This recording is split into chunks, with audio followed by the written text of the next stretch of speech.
నమస్తే, welcome to our channel.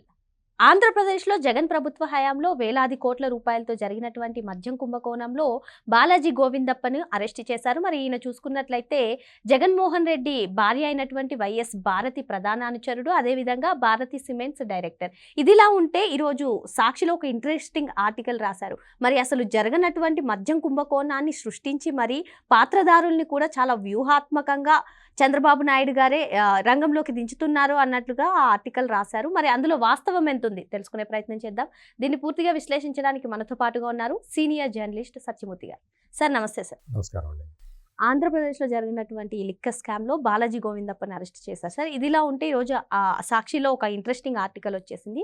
ఎప్పుడైతే వాసుదేవరెడ్డిని అదుపులో తీసుకున్నారో ఆ రోజు కూడా వాళ్ళు వాసుదేవరెడ్డితో బలవంతంగా వాంగ్మూలాన్ని ఇప్పించారు అని రాయడం దగ్గర నుంచి మొదలు పెట్టుకుని ఈరోజు చూసుకున్నట్లయితే చంద్రబాబు నాయుడు గారు కావాలనే అసలు జరగనటువంటి మద్యం కుంభకోణాన్ని సృష్టించి ఇప్పుడు వాసుదేవరెడ్డి కానివ్వండి, కసిరెడ్డి రాజశేఖర్ రెడ్డి కానివ్వండి, ఈవెన్ విజయసాయి రెడ్డి అలాంటి వాళ్ళని యూజ్ చేసుకుని మాపై కుట్రలు పన్నుతున్నారు. అంతిమంగా జగన్మోహన్ రెడ్డే వీరి లక్ష్యం అన్నట్టుగా ఈ ఆర్టికల్ ఉంది. ఏమంటారు అసలు లిక్కర్ స్కామ్ ఏంటి, వీళ్ళు రాసే కథనాలు ఏంటి, మీరేమంటారు? ఇప్పుడు సాక్షి పేపర్లో ఇటువంటివన్నీ కూడా ఇంతకు ముందర కూడా చూసాం మనం. వైఎస్ వివేకానంద రెడ్డి హత్య కేసులో ఈ సాక్షి ఎట్లా రాసిందో మనం చూసాం. సాక్షి వాళ్ళు అంటే అసలు మర్డర్ జరగలేదు, హార్ట్ అటాక్ అని ఫస్ట్ చెప్పింది కూడా సాక్షినే. విజయసాయి రెడ్డితోటి అట్లా చెప్పించారు. ఆ తర్వాత విజయసాయి రెడ్డిని అడిగితే నాకేం తెలుసు, అవినాష్ రెడ్డి అట్లా చెప్పమన్నాడు, నేను చెప్పాను అన్నాడు. ఆ తర్వాత నారాసుర రక్త చరిత్ర అని చెప్పి చంద్రబాబు నాయుడు మీద చంద్రబాబు చేతిలో కత్తి పెట్టి ఒక ఫోటో వేసి రాశారు.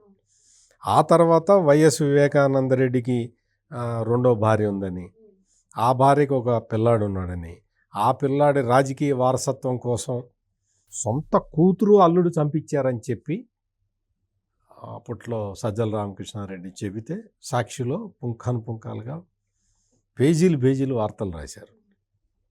ఇప్పుడు ఈ లిక్కర్ స్కామ్లో అడ్డంగా దొరికిపోయాడు. మొత్తం మీరు చెప్తున్న గోవిందప్ప బాలాజీ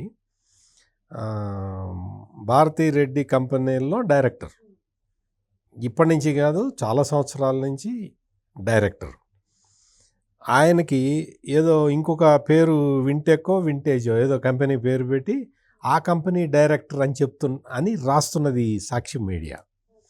ఆయన వాస్తవంగా కల్బుర్గి ఓవర్సీస్ ప్రైవేట్ లిమిటెడ్లో director, Bharati Polymers India private లిమిటెడ్లో డైరెక్టర్, కల్బుర్గి సిమెంట్ ప్రైవేట్ లిమిటెడ్లో డైరెక్టర్, భారతీ సిమెంట్ కార్పొరేషన్లో whole time director, Bharati Polymers India private లిమిటెడ్లో additional director, Kalburgi Cement private లిమిటెడ్లో అడిషనల్ డైరెక్టర్. ఇట్లా భారతీ సిమెంట్ కార్పొరేషన్లో డైరెక్టర్గా 2010లో ఆయన డైరెక్టర్గా చేరాడు. ఈ కంపెనీలన్నీ చంద్రబాబు నాయుడు కంపెనీలా? ఎవరి కంపెనీలు ఇవన్నీ? ఈ భారతీ పాలిమర్స్ కంపెనీ ఉంది కదా, వీళ్ళు ఏం చేశారంటే మొత్తం ఆంధ్రప్రదేశ్లో అన్ని సిమెంట్ ఫ్యాక్టరీలు కూడా ఈ భారతీ పాలిమర్స్ నుంచే సంచులు కొనాలి అని చెప్పి ఒక ఇది పెట్టారు. అన్ని సిమెంట్ కంపెనీలని బెదిరించి వీళ్ళ బ్యాగులు కొనిపించారు. అంటే ప్రతిదీ అధికారాన్ని అడ్డం పెట్టుకొని ఏ అవకాశం ఉంటే ఆ అవకాశాన్ని వాడుకొని దోచుకు తిన్న బ్యాచ్ ఇదంతా. విజయసాయి రెడ్డి వచ్చి ఎవరి మీద చెప్పాడు? జగన్ని సేవ్ చేసుకుంటూ కసిరెడ్డి మీద చెప్పాడు. విజయసాయి రెడ్డిని ఈ రోజున సాక్షిలో రాస్తాడు, చంద్రబాబు నాయుడు చెప్పినట్టు వింటున్నాడని రాస్తాడు. విజయసాయి రెడ్డి మొదటి రోజు నుంచి ఇప్పటి వరకు కూడా జగన్మోహన్ రెడ్డిని సేవ్ చేయటానికి కసిరెడ్డి మీదకి తోస్తున్నాడు అంతా కూడా. కసిరెడ్డికి ఏమైంది ఈ రోజున అర్థమైపోయింది. నన్ను వాడుకున్నంతకాలం వాడుకున్నాడు జగన్మోహన్ రెడ్డి, ఇప్పుడు నేను పోలీసులకి దొరికేసరికి నన్ను డిజోన్ చేసుకుంటూ నన్ను సాక్షిలో నా మీద వార్తలు రాయిస్తున్నాడు అని చెప్పి కసిరెడ్డికి అర్థమైంది. వాసుదేవరెడ్డి గురించి కూడా రాశాడు. వాసుదేవరెడ్డి అంటే ఈ మద్యం కుంభకోణం బయటికి వచ్చిన తర్వాత వాసుదేవరెడ్డి దొరకలా ఎవరికి, తప్పించుకొని తిరిగాడు. ఎక్కడ దొరికాడు? జగన్మోహన్ రెడ్డి ప్యాలెస్ ఉంది కదా యలహంకలో, బెంగళూరు దగ్గర.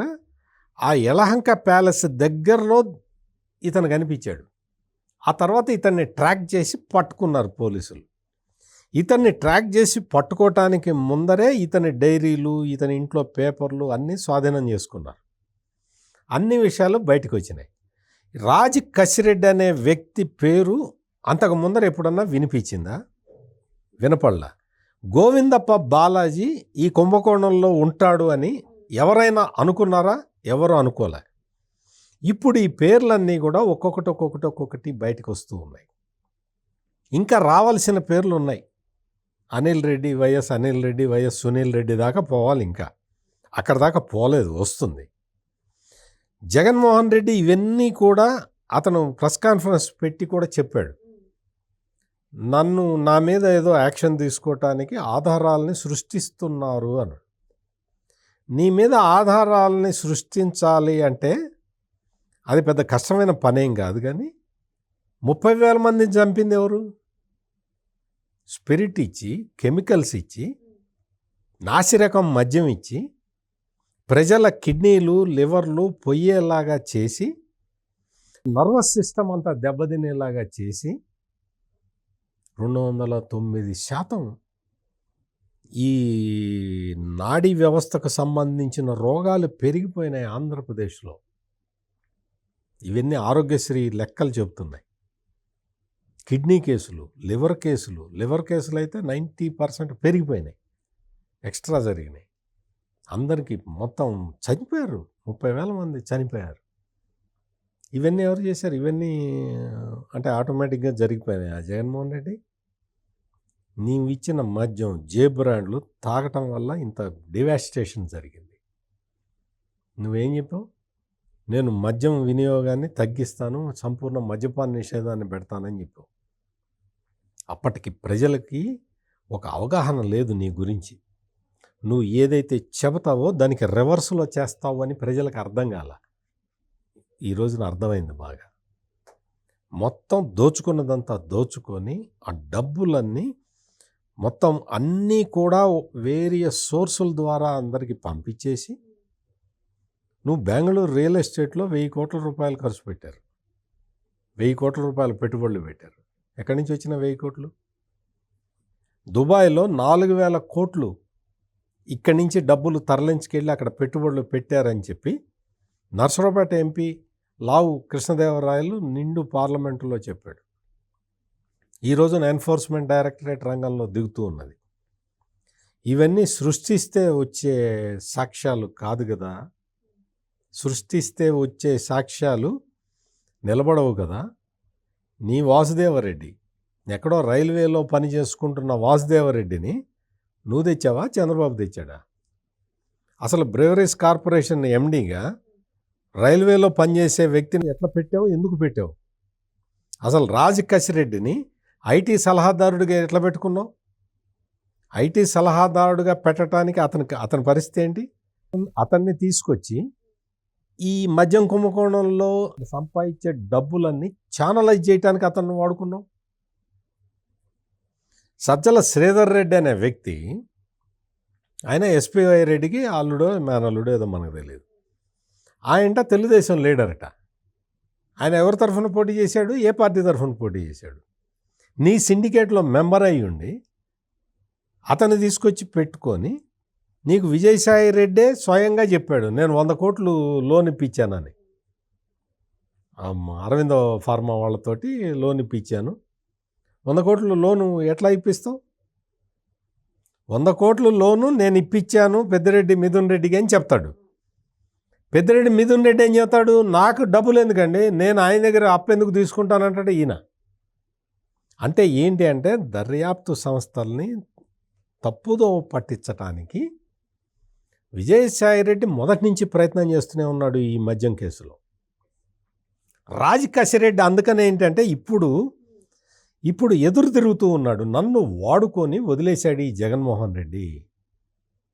నేను డబ్బులు తీసుకొచ్చి అన్నీ కలెక్ట్ చేసి ఆయన పేరు మీద ఆయన తరఫున నేను ఇన్ని సంస్థల్లో పెట్టుబడులు పెడితే ఈరోజు నేను దొరికిపోగానే నన్ను వదిలేస్తావా జగన్మోహన్ రెడ్డి అని అతను చాలా కోపంగా ఉన్నాడు.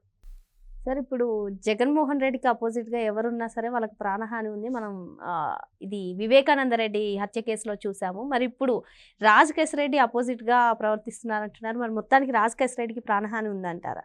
అది ఆయన అదృష్టం మీద ఆధారపడింది. ఆయన ఇంకా కొంచెం జైల్లో ఉంటే కొంత బెటర్, సేఫ్గా ఉంటాడు. అట్లా కాకపోతే ఇంకా మరి ఆయన ఎవరికన్నా మంచిగా తెలిసిన జ్యోతిష్కుడిని చూపించుకోవాలి. అంతే తప్ప మనకైతే ఇక్కడ నేర చరిత్ర ఉన్నమాట వాస్తవం. సాక్షులు ఉండకుండా చేయటం అనేది అందులో మన స్పెషలైజ్డ్ సబ్జెక్ట్. అందుకని జాగ్రత్తగా ఉండాలి వాళ్ళు. ఎవరి జాగ్రత్తల్లో వాళ్ళు ఉండాలి.